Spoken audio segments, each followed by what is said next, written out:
Episode of Feeding Fatty. I'm your host, Roy. I'm Terry. So we are a podcast that we are chronicling our journey through health, and that encompasses a lot of things. It's our diet, not being on a diet, but it's our diet of what we consume, as well as exercise, mindset, trying to center ourselves, and meditation. All of this combined really helps to make us a better us, we think. And so we're working really hard to make some changes to try to get on a better plane. A lot of times we chronicle, what's going on in our life this week.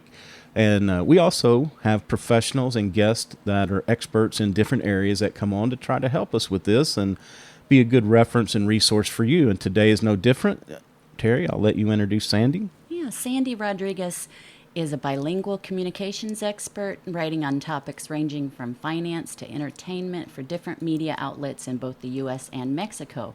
She is the author of a book titled Choose to Prevail, which inspired an upcoming video interview series, which I just finished, by the way. And Sandy is a former editorial coordinator for the Mexican newspaper Reforma, one of the most influential publications in Latin America, and has translated tens of books from English to Spanish for major publishing houses. Multifaceted Sandy, who once took part in a prestigious fellowship program for international journalists at Seoul National University in South Korea, currently lives in LA, where she works as a certified court interpreter. She's a fitness enthusiast, burgeoning artist, and amateur winemaker. Sandy, welcome to the show. Thank you so much for having me over, Terry and Roy. It's wonderful to be here with you. And much like yourself, I'm very interested in staying healthy and making positive health changes in my life at all times. Yeah, and it's funny because once we started down this road, I think, at the beginning we were focused on what we ate and exercise. But I think as we've gone through this journey, it's like we've kind of shifted the mindset, because you just really have to get your mind right in order to make changes, sustainable changes. We can change for a day or two or for a meal or two, but trying to make bigger, sustainable changes that will last the rest of your life, it's difficult, very difficult.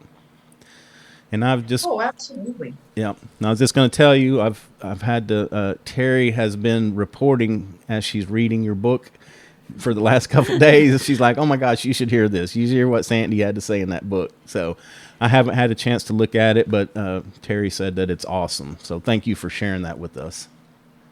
Thank you so much, Roy. I'm very happy that Terry has been liking the book. One of the things that I mentioned in the book, and I think might be interesting to your audience, is that we really cannot let our body image or our own body love be defined by other people. Right. If anything, here's the thing. I've noticed that body shapes come into vogue and they fall out of fashion, much like clothing does. So no matter what your body type, what your bone structure, what your overall complexion is like, sooner or later it will come into fashion. I, for example, struggled a lot when I was a little girl and even a teenager, because my body type was not popular at the time. I'm a person with a trim upper body, a small waist, and a curvier lower body. And that was not popular at all. However, it's very funny to me that now that is the body type that a lot of people are striving for. Right. So I guess it's just a matter of waiting it out. I think it's something that's actually pretty funny. I even read that Benjamin Franklin's body type was popular during his lifespan. Who would have thought? So it's really a matter of just waiting it out. Right. Yeah, and I can totally relate, because pear shaped. I have always been pear shaped. Is that what you considered yourself as well? I think so. Yeah. I believe so, yes. Yeah, I mean, forever. And now, holy cow, people are getting implants and all of that. I don't understand. Well, let me tell you, an author I know and an acquaintance of mine, she is a bodybuilder. And over the last couple of years, she's made a small fortune by training people to specifically grow their glutes. Now, to me, that's like Seriously, I mean, I spent all my childhood and my early teen years trying to do the exact Yeah. opposite. Yeah. I clearly remember reading in a women's magazine when I was, I don't know, maybe 12, that you should sit on a hard wooden floor, with your legs crossed and rock side to side for an hour or two a day while watching TV. And that should flatten your behind. And that was what people were striving Interesting. for. Now, crazy, right? Yeah. So you never know. You never know what's going to be popular. Yeah. And I was made to feel like I was fat back in the day because of having that body type. Looking back at pictures and just remembering what I was eating and my actual body weight, of course I was not fat. I was certainly not overweight by any by any doctor's chart or anything of the sort. But my peers and even adults made me feel fat because of that. I even remember a couple of incidents where my friends' moms would actually, give me a little talking to and say, no, no, no, you need to cut back on calories because when you grow up, you don't want to look fat and unattractive. And that was quite damaging. Firstly, what kind of an adult approaches a young child to No. give their 2 cents about the child's appearance? And secondly, now in looking back, I was never overweight. It was just a body type that people didn't, let's say, understand or appreciate back in the day. Yeah.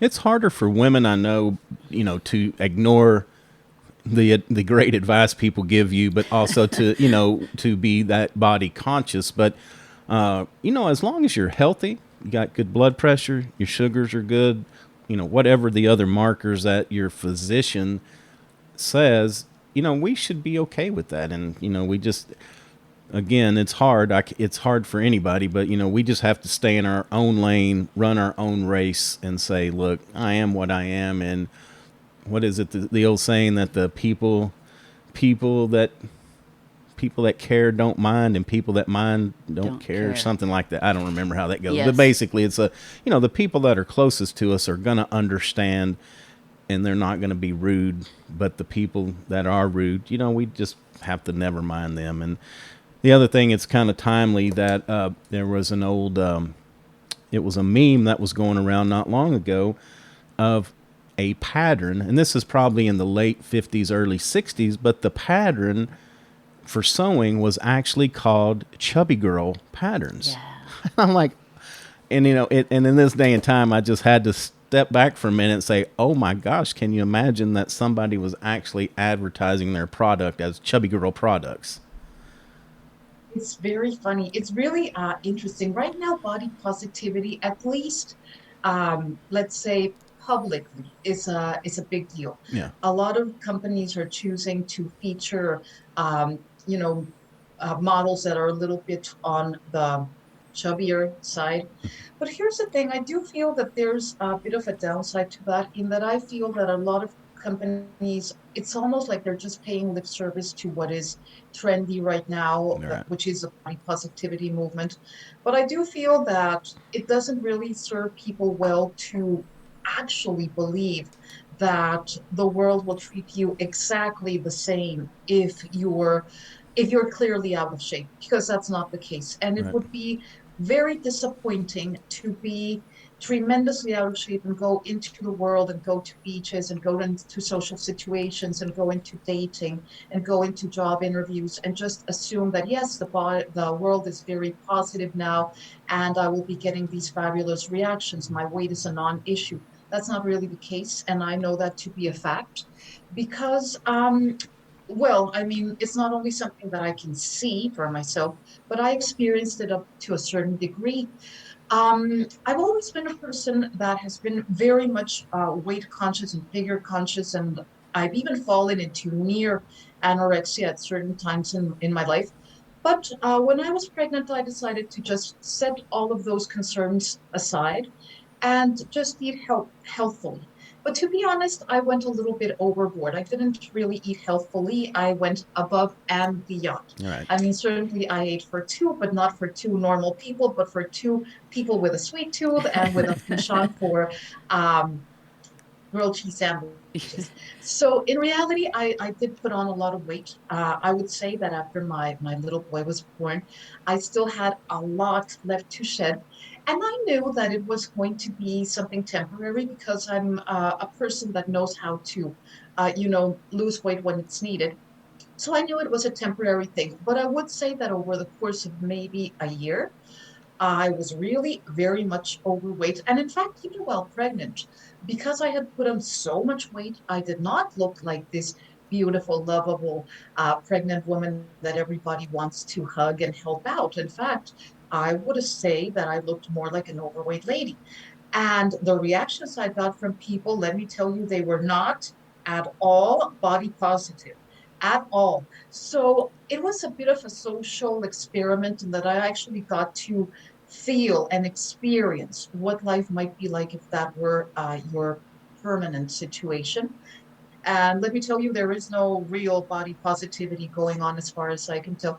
So, I mean, it's all well and good that companies want to, open their brands to more consumers and maybe offer different sizes, but it's really, I think, a little bit of wishful thinking to actually believe that you can go into the world and experience life in exactly the same way and with exactly the same opportunities at any size. Yeah. That's what I feel. Mhm. Yeah, and that, I mean, it'd be great. It'd be a perfect world if we could go and just if people could see us from the inside out. That would just solve everything right there. Yeah, and I think the other part of that is that I don't know why, but it's gotten worse over the last few years. But people feel the need to comment or to be mean. Like they're trying to be helpful, but they're really not. Right. Well, and some people are Not. just nasty anyway. Yeah. But then we also, I think, we suffer from the silent prejudice that even if somebody doesn't voice that, it's See it always in their it's in eyes. their head, or they think oh, that I don't want to hire that person because they're overweight, or the body image, whatever it may be, that's not what I want. And the same, for the reverse, even for thin people, you can't automatically assume that all thin and fit-looking people are actually that. They may, just have a great metabolism. They may, they've got their own. It's somewhere in between there would be nice. Absolutely. In fact, I have something to mention about that. I get the feeling that health and appearance are really unrelated. There really Yes. is very little overlap. For example, as I was mentioning, at a certain point in time, and I do think that it was caused mostly by comments on me being overweight, which I actually was not when I was younger. I have fallen into very restrictive eating patterns at certain points in my life. I would say near anorexia. I mean, it's not anorexia because I know what that is, and I would certainly not want to claim that I have been in a situation as dire as people that have undergone that. But I have been in situations where, let's say, over a period of a couple of years, I have had nothing but, uh, let's say back in the early 90s, maybe only three Slim Fast shakes throughout the day, and that was the extent of my eating. So when I've done that, and when I've done that, I've coupled it with very, very extreme exercise routines. So that can't be healthy. I mean, nobody would assume that that's healthy. But when I do that, I'm normally at my lowest weight. And normally, when I'm at my lowest weight, people come out of the woodwork, doctors, personal trainers, and everybody says, "Oh, you look fantastic. You are the picture of health." Now, I know I'm not the picture of health. How can I be the picture of health if I'm practically starving myself, Right. maybe even treating myself to what, a Diet Coke now and then? I mean, there's no way that that's healthy, but I look, quote unquote, very healthy. Right. Now, whenever I say, okay, I mean, enough with that, let's try to actually get a little bit healthier, and I start, building in, adding some more vegetables, adding fruit into the mix, which is normally something that many personal trainers suggest passing up on.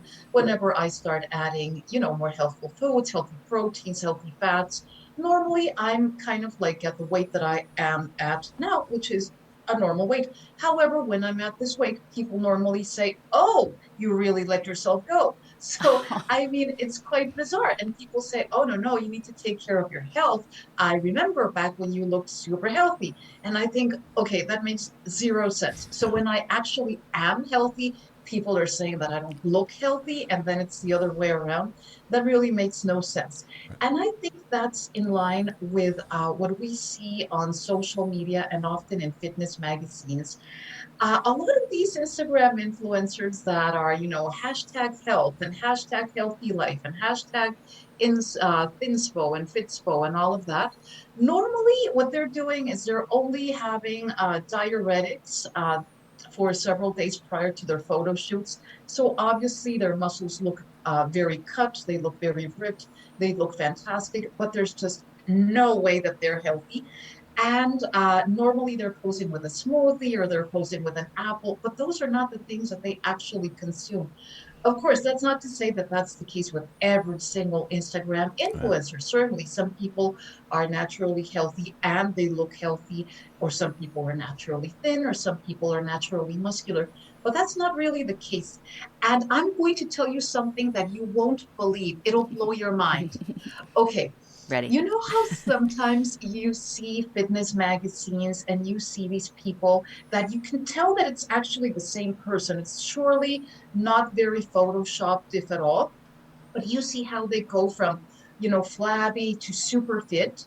Okay, let me tell you, there's a technique that some companies use to get these impressive pictures, which is this. They go to a gym and they find one of the fittest people and they offer that person money to gain weight.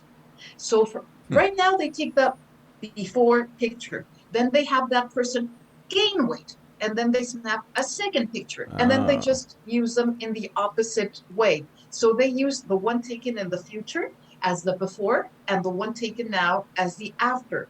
So it's not really that Oh, somebody that was flabby got all ripped. It's somebody that got ripped, gained a little weight, Would have and never they thought just flip about it that. around. I never would have thought of that either.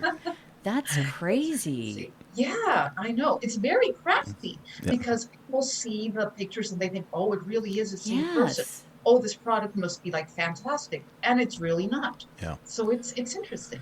Yeah, and that's. I think it's a good time to point out that when you go out into the world to hire trainers, uh, diet, nutrition counselors, need to make sure of their credentials. Number one, but number two, if they tell you they've got a plan that they've helped 25 people with, you need to be thinking that everybody is not the same, and so really what you want is somebody to sit down with you and say, number one, what is your health? Because you need to know, the blood, the things I key on: blood pressure, sugar, the glucose, and I'm sure there's other things that a physician could point you into. But it's like there are these markers in your life. What are those, and what do we need to do to make that healthier?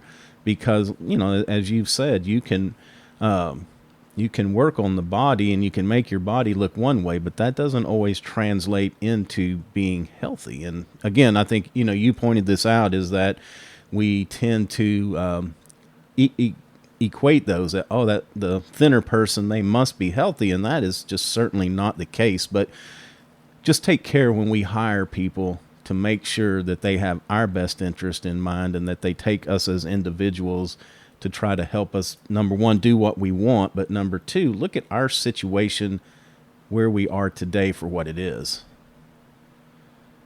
Definitely. And also understand that a lot of claims made by personal trainers might not, I mean, they do have, and okay, here's the thing. Exercise does not have necessarily a huge impact on body shape or type. It can certainly tone, it can certainly tighten, but it's not really linked to weight loss. That's like a Right. separate thing. And many things that can be promised to you, such as spot reducing or dramatically changing your Right. body type, might not even be feasible for a number of reasons. For example, let's say that you have naturally very broad shoulders or very thick ankles, and those are your bones. What can you do? There's nothing you can do. It's a bone. I mean, there's no reducing the size or the width or the length of a bone. So there are things that cannot really, really, really be changed. Yeah. And that's okay. Exercise is still very important overall for a number of Yeah. reasons, Yeah. health, as you were mentioning, and even the social aspect. I thought it was very interesting what you were mentioning toward the beginning of our conversation about mindset. And it's really very true. I have been working out for many years now, but I normally like to do that on my own, either at home or in a gym, but normally on my own because to me, exercise, well, my favorite type of exercise is resistance, weight training. And I think that's very private. I think it's a very private thing.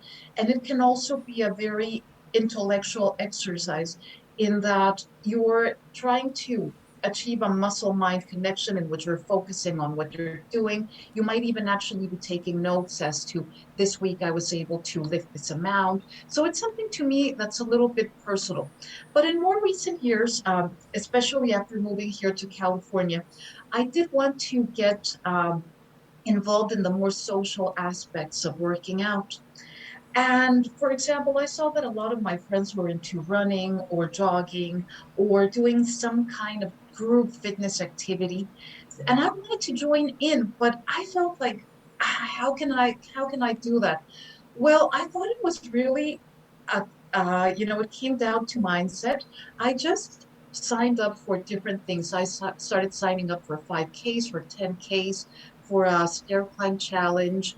And let me tell you, the reality is that I had never trained specifically for any of these events, but I just decided to talk to myself in a very positive way, like, I'm sure I can do it. I've been working out, even if it's not that specific type of exercise, but I've been working out for many years, and I'm sure I'll do fine. And I actually did do fine. Sometimes I think that we hesitate to join in fitness activities because we think we won't be able to complete them or that they sound tremendously grueling. I mean, obviously, if you have any health concerns, you should check with a doctor. But if that's not really a concern, it's more a matter of, I really won't be able to do it. That's something you should just set aside. Right. I do think that the way we speak to ourselves and to others has a lot of impact on our fitness and our health and even our weight. And I'm not even talking about this in a mystical way or in any kind of a mystical shape or form. But for example, if I tell you, Roy and Terry, oh, I'm a couch potato. I like hanging out at home, snacking on potato chips. Whenever you go on a whitewater rafting trip, you won't invite me because you'll figure, oh, she won't enjoy that. Whenever you go on a hike or you go on a walk, you will certainly not tell me to join in. If you come across information about a marathon or something, you won't send it over to me saying, hey, you might want to join this because you wouldn't figure that I would be interested. However, even if I'm kind of lying at first and I say, Roy and Terry, I am so into fitness. I just love working out. I'm very outdoorsy. I just love that kind of thing. Whenever you come across information that you think I might like, you'll just send it over. And that will happen with my whole network of friends and acquaintances. And all of a sudden, just by virtue of saying, oh, I'm very athletic. Oh, I just love this. I'm very interested in keeping in shape. I just love being healthy. I will be receiving information and invitations that will be actually helpful in leading me toward my goal. Yeah, I am one of those who I do not speak. I'm not very kind to myself. I mean, I just am not. And when I was reading about that in your book, um, that really, I went water rafting about 15, 17 years ago. Never, I'm not a fitness buff. I think it's gruel. I just say that to myself. I think but I feel great after I do it. It's just getting there. Yeah. That trip was awesome. And I didn't get pitched out of the raft either. And that was my goal. But it was awesome. I couldn't even imagine doing a 5K or a 10K, but after reading your book, I think I might be able to. Well, the Oh, 5K. absolutely. Absolutely. In fact, you can walk it, you can jog it, you Yeah. can just complete it any way you like, and nobody's going to be upset about that.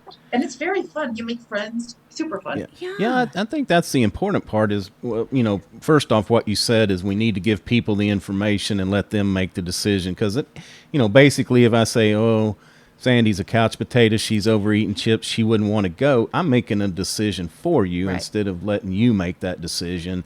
But then also it's hard, but we have to get over that other people really even care what we're doing. I mean, I think if if you just signed up for any kind of a run, that's a start, and I'm impressed, number one.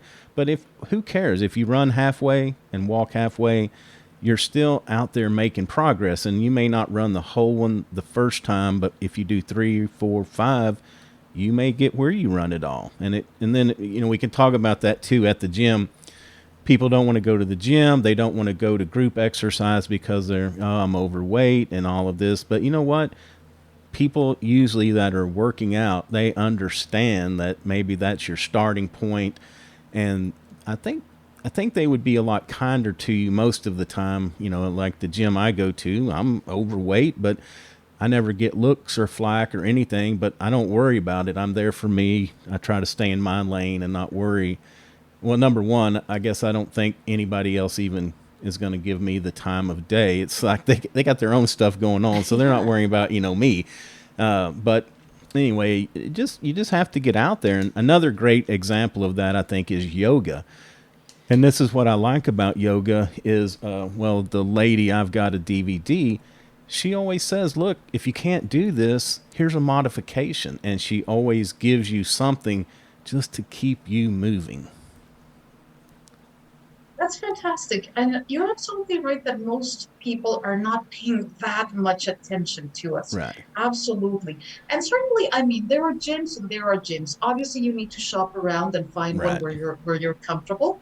And even here's the thing, a lot of people feel very self-conscious while at the gym because they feel like they look terrible, but that's partly because they are, in very unflattering clothing. But I mean, these days there are a lot of very flattering, very attractive workout clothes. In fact, athleisure is big business in the fashion industry. And I think if you feel that you look fine, I mean, regardless of body weight, body type, just knowing you look fine. Right. Maybe in the case of women, maybe you can add a little mascara, a little lip gloss, maybe a little self-tanner or something to make you feel more comfortable. As a guy, maybe a nice looking tailored t-shirt, something that makes you feel more confident. That goes a long way. I think that the reason we don't feel comfortable is because we feel we're not at our best. And that's always a little bit difficult. Yeah, and Yeah. you just want to cover it up. I'm one of those, well, I used to wear big baggy shirts and sweats and all, you just cover everything up because I wasn't where I wanted to be. But I don't think I've ever been where I wanted to be. But, a few years ago, I shed some weight, and so I started wearing clothing that fits. I forgot what that felt like because I've just been trying to cover it up. Exactly. And wearing baggy clothes tends to be so counterproductive because it doesn't hide anything. It just makes you look all the more bulky. So it's really not a flattering look on anyone, really. But I do think that the fact that you decided to move away from that is an excellent sign because to me, it seems that it just shows that you had a lot more confidence. And surely you discovered that that was far more flattering, not only because it actually and objectively is more flattering because it's just it adds less volume to your body, Right. but also because it's a sign of feeling confident. And a lot of the way people perceive you and the way that you actually look on a physical level has to do with your confidence level. And if you are feeling more confident, it's very clear to me that you surely look far more attractive on a physical level. It's very interesting. Yeah, and I just stopped thinking about all the noise, the outside noise, and not about my ego, just it is what it is. And if you don't like it, go. Here I am. Whatever you think is not my business. We say that a lot. Well, and it translates the mindset, and we talk about this in business as well as our personal life, is that a lot of times we tend to be so hard on ourselves that we need to give ourselves a break and say, look, basically, like you said, it is what it is. I can't change this in the next 10 minutes. Usually it's going to take time. But if I take those baby steps, they all add up. It's kind of like walking during the day. Sometimes I can't go out and do 5,000 steps all at one time. But if I do, like this watch, it makes me do 250. It makes me do 250 every hour. So if I stick with that at the end of the day, before I go walking, I'm starting out with 2,500, 3,000 steps. So we have to be moving in that right direction, and there's never a better time to start than today. Absolutely. No, absolutely. That's the whole thing. Once you get started, Yeah.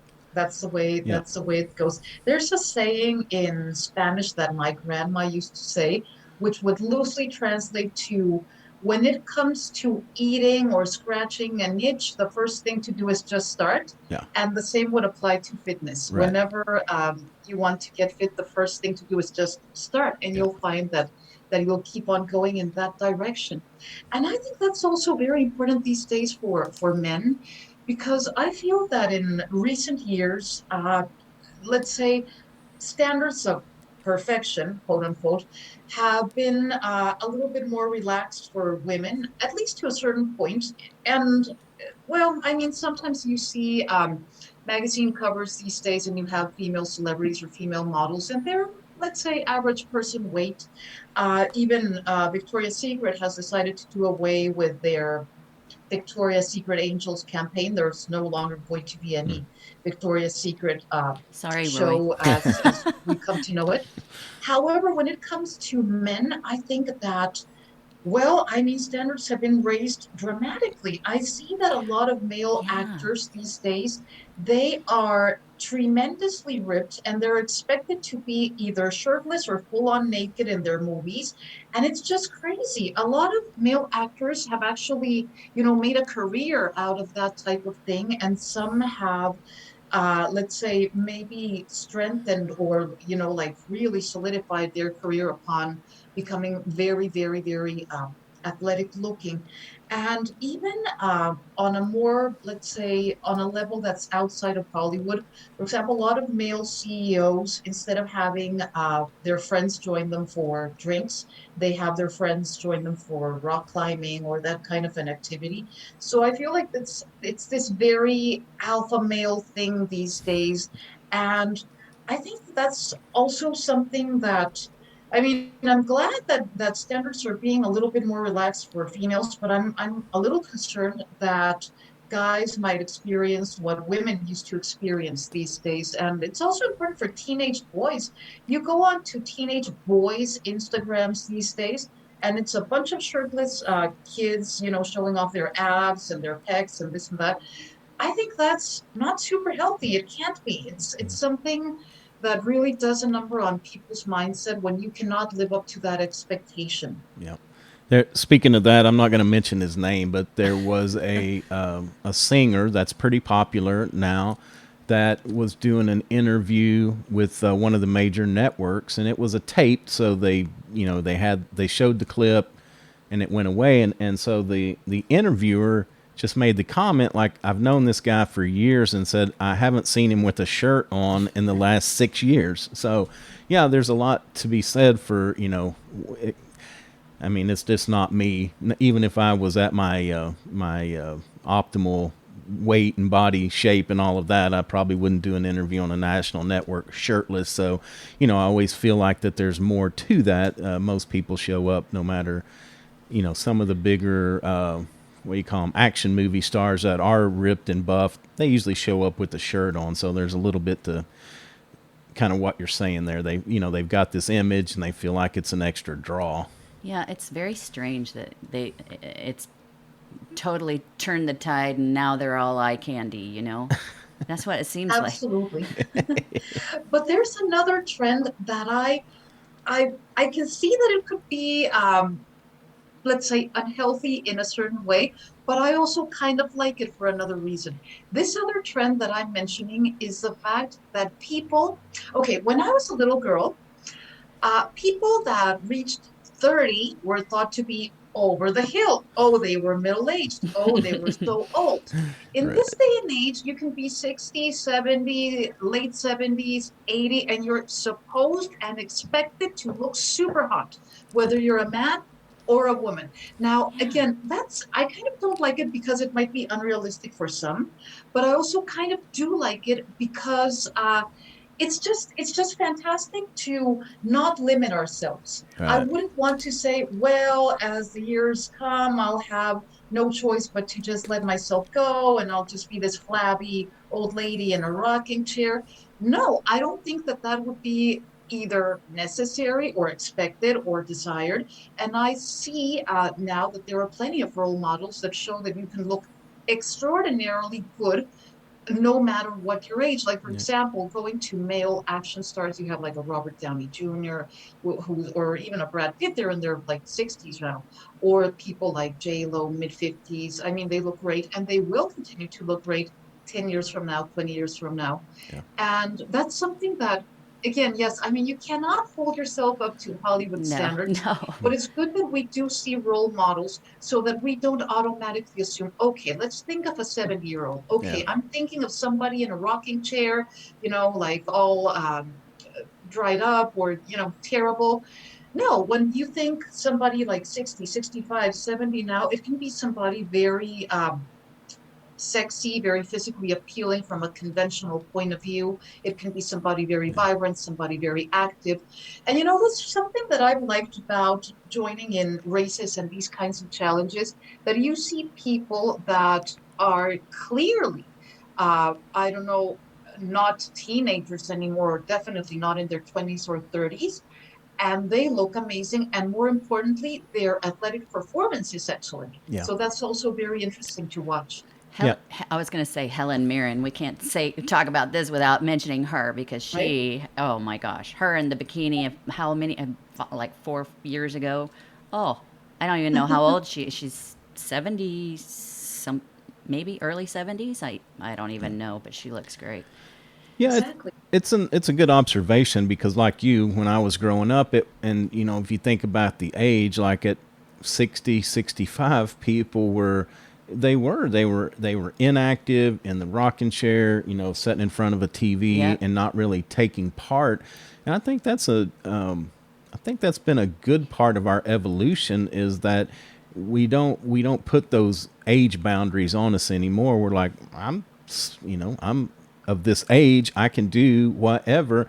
I may not be as fast as the next guy, but who cares? I'm out there doing my thing. And then the more people we get to join in of those ages, then the better it is. It's like then everybody feels welcoming to do it. And because that's another part of this that I don't think we talk about enough, but it's that, decisions that we make as a younger person lead into how we age. And that's one thing that I've kind of had to wake up about lately. I've passed He just had a I birthday. had a birthday not too long ago that was pretty tough. And so, but it makes you think about, okay, well, if I'm in poor shape, I got poor eating habits, I don't exercise enough, what's that going to lead to in 20 years from now? And, because we don't want to be a burden on our family, on our kids. We all want to live a healthy, vibrant life, right up until the end. So I think these are things that you've got to take into consideration early in life. We all think that we're 30 and bulletproof, but unfortunately, if you're lucky enough to live long enough, those things will catch up with you. That's absolutely true. But something that should give people a little bit of, let's say, comfort is that in many cases, you can actually be healthier, possibly fitter, and possibly even look better from a conventional standpoint as you age rather than when you were younger. A lot of teenagers have terrible eating habits. A lot of very young people, like you say, they assume they're bulletproof. So they're just feeding themselves terrible things. Their skin might be suffering the consequences. They might be, well, there's another thing. When you're very young, often your confidence level is not at its peak. Right. So Yeah. oftentimes that also plays a part in your not looking your best. A lot of young people don't actually go to the gym or work out much. But sometimes when people get a little older, let's say late 30s, 40s, 50s, late 50s, and so on, they kind of have a wake up call and they say, okay, no, no, no, I need to turn things around. Yeah. And they actually start taking action. And all of a sudden, they look and feel amazing, Right. way better than when they were younger. And I think we can actually think about people in our own lives or celebrities, if we don't want to think about our circle of friends, that look way better now than they did 20 years ago. I mean, Right. for sure. Yeah. I mean, a lot of people, well, even for example, Robert Downey Jr. that I mentioned. Right now, he's an athletic man. He is known to be an action star. In his 20s, he was like a very pale, kind of goth-like person. Yeah. I mean, so again, I think he looks better now as a 60-year Yeah. old man than he did at 20. Yeah. Or even in the case of myself, I know I was healthier, fitter, and probably in my physical prime probably around 40 and not around 20. That's Yeah. for certain. Yeah. At 20, I mean, I was very thin, but I was not very healthy. And I was not, uh, I did not have much muscle tone because that was not a thing that was popular back then. Yeah. But at 40 or so, I was modeling swimsuits. So, I mean, it's interesting Yeah. um, that really age does not really play a huge role in that regard. Yeah, and we're getting rid of some of our bad habits, like the smoking and drinking to excess. I Hmm. think society is like, we're moving away, but the new smoking now is sitting in a chair and setting for your job, or sitting in front of a TV, or sitting in front of a game console. I mean, there's a lot of reasons for it. So, I think it's just part of the message is also just get out and get moving. You Just have to move. move every day. And the great thing about this time of life, or the period that we're in now, is that you have so many options. We've got the gym where you can do the weights, you can do all kinds of cardio equipment. We've got Virtual. you got virtual. We got the mirror thing that leads you on it. Oh, We've got yeah. the groups. They have that meet out in the park that they do different Boot camps and stuff. movements and yoga. We can play videos on the TV that do yoga and some other cardio type stuff, core work. It's just we got so much at our disposal that I just would encourage everybody, just find something you like. You don't have to do the same thing every day. You could mix it up, but at least start exploring something that you can do and continue to do through your life, because it's not only your physical health, but it's also your brain health. Yeah. Yes, and definitely select, like you were saying, a type of exercise that you enjoy personally. And also, it's a very good idea to match your workout for the day to your mood. For example, if you're feeling tremendously stressed out and frazzled, maybe something like yoga or Pilates or something that might be a little bit more relaxing might work well. If you're feeling a dip in confidence, definitely I would say weight training is very good because you see your achievement, you feel your achievement. If you're feeling aggressive because you need to get rid of extra aggression, maybe you're mad at something or frustrated with something, maybe a boxing Yeah. workout, something around those lines, that would be Yeah. very good. And if you're just bored and you can't bring yourself to actually do anything, what I would do is I would find a mystery or suspense audiobook and listen to, or a podcast, maybe about true crime or something that's very intriguing. And I would listen to it as I was doing my workout, and I would only and exclusively continue listening next time I work out. So then, obviously, if I'm left with a cliffhanger, I'm going to be looking forward to working out the Oh, following day for yeah. sure. Yeah. Oh, that's a great idea. Well, like for me, taking a little walk during the day, we're not great about consistency, but going for that walk in the morning, and especially at lunch or in the evening, it tends to clear my head, Hmm. and I think I have a lot of clarity of thoughts, either thinking of new things, or maybe I'm working on a problem I'm trying to solve and I just can't figure out, how this is all fitting together. You'd just be surprised at how clear your mind becomes when you just get away from things and even just take a little walk. Yeah, and outside, just go outside for a minute. If you just need to go and stand, just look up to the sky, close your eyes, don't look into the sun, but just looking at, I did that a little while ago, and oh, that just brought a lot of clarity, believe it or not. Oh, it feels fantastic. Yeah. Yeah. Yeah. Fantastic. I also give a little tip in the book. It might not be for everyone, but I think that it can be helpful.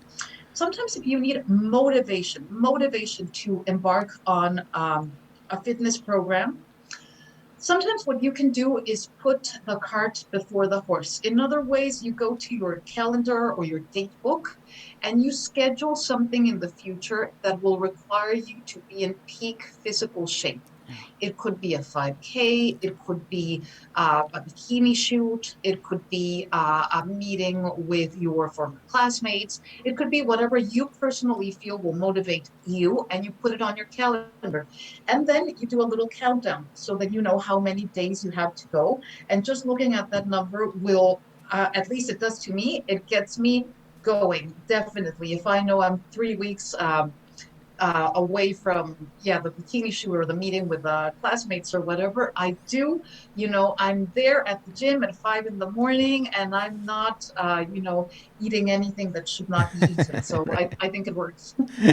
That's good motivation. I was when you first started Yeah. talking, I was thinking you were going to say, like go out and buy you two dress sizes too small so you can try it on, because I've done that. that's always that's a motivator for me. Is I've got a couple shirts that are way too small at this point, but you go in there and try them on, and you can see your progress, and it kind of gives you a little extra boost to keep going.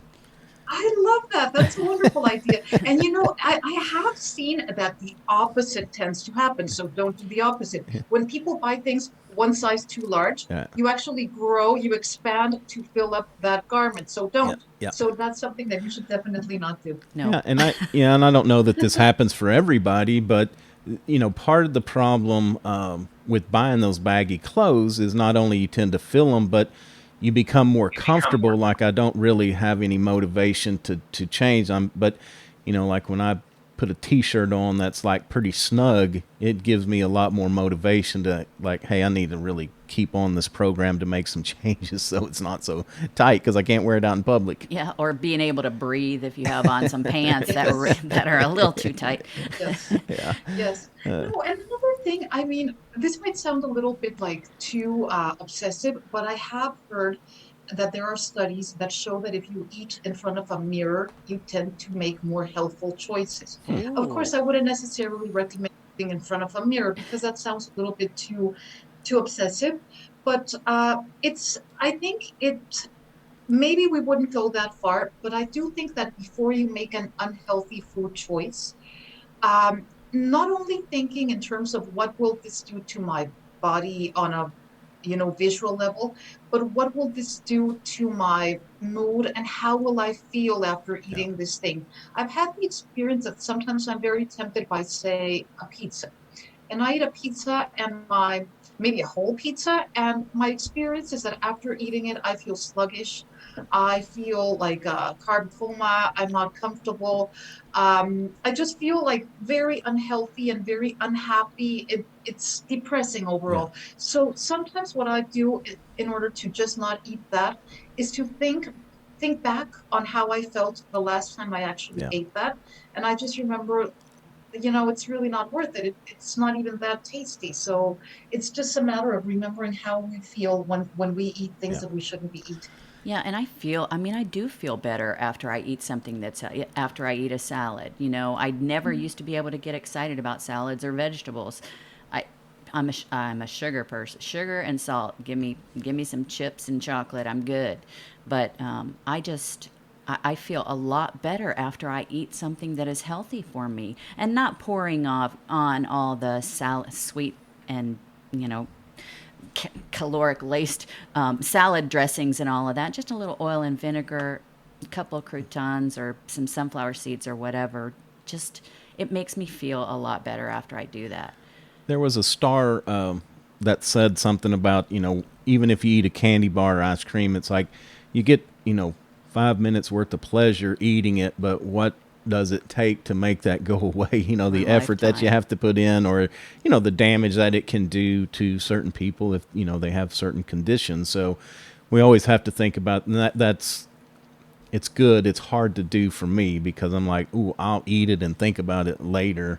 And Think so you need about to, the immediate pleasure that it's yeah, going to bring you, and then we need to start thinking about what it is and what it does before we eat it. That'd be great. yeah. Well, Sandy, thank you so much for being with us today. We certainly do appreciate it. Before we get away, what is a tool or what is a habit, something that you do daily that you feel adds a lot of value to your life? When it comes to fitness, I think that something that adds value is knowing that every day I get fitter, every day I get healthier, and that allows me to enjoy and relish the passage of time rather than fearing the passage of time. So that's something that I would recommend that our listeners engage in something that is measurable.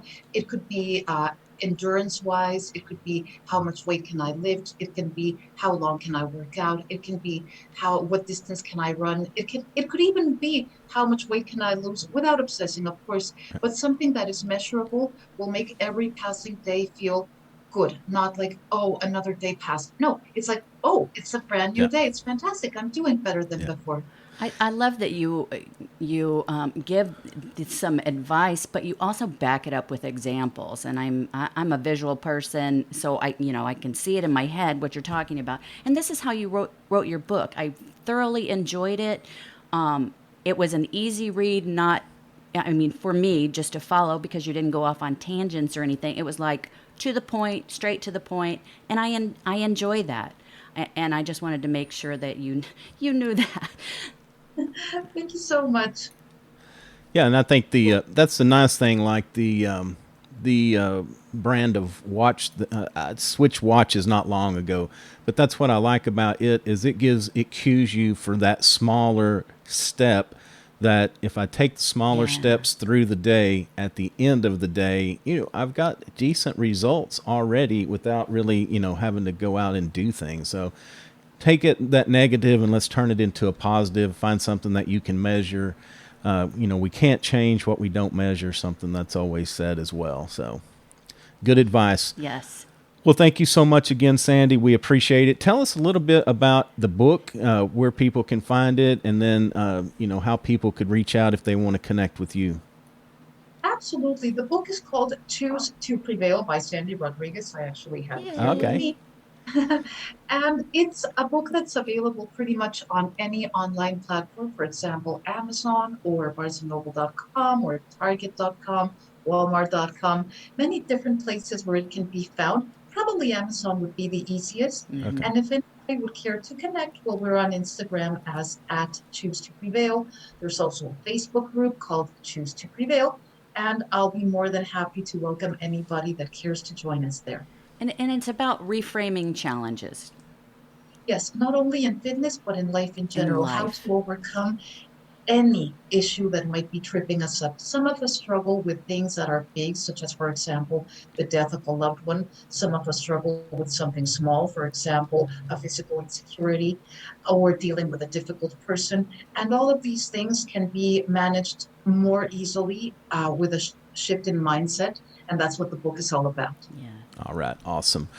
Well, that's going to do it for another episode of Feeding Fatty. Of course, I am your host, Roy. I'm Terry. You can find us at www.feedingfatty.com. We're on all the major podcast platforms, iTunes, Stitcher, Google, Spotify. If we're not on one that you listen to, please reach out. We'd be glad to add it to our list. And we're also on all the major social media platforms. So probably the most active on Instagram. So go check us out and check out the website for a lot of our past interviews.